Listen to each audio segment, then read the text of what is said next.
Aryavysya corporation ఏర్పాటు చేస్తామని తెలంగాణ రాష్ట్ర ప్రభుత్వం ప్రకటించింది. ఈ నేపథ్యంలో సంగారెడ్డి జిల్లా సదాశివపేట పట్టణంలో ఆర్యవైశ్య సంఘం సభ్యులు హర్షం వ్యక్తం చేశారు.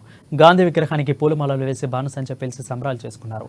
ఈ నేపథ్యంలో సీఎం రేవంత్ రెడ్డికి కృతజ్ఞతలు తెలిపారు. గత 10 ఏళ్ల టీఆర్ఎస్ ప్రభుత్వం ఆర్యవైశ్య కార్పొరేషన్ ఏర్పాటు చేస్తామని హామీ ఇచ్చి మాట తప్పారని ఆర్యవైశ్య సంఘం నేతలు ఆరోపించారు.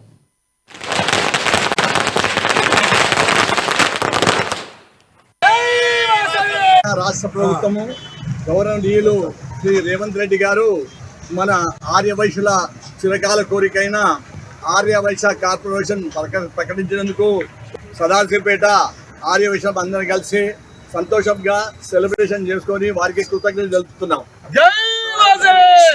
మన ఆరోగ్య మంత్రి మహాత్ములు దామోదర నరసింహరావుకి మరియు జగ్గారెడ్డి గారికి అందరికీ అభినందనలు తెలుపుతున్నాం. మన ప్రియతమ నాయకుడు మన ముఖ్యమంత్రి రేవంత్ రెడ్డి అన్నగారు మరియు మన దామోదరు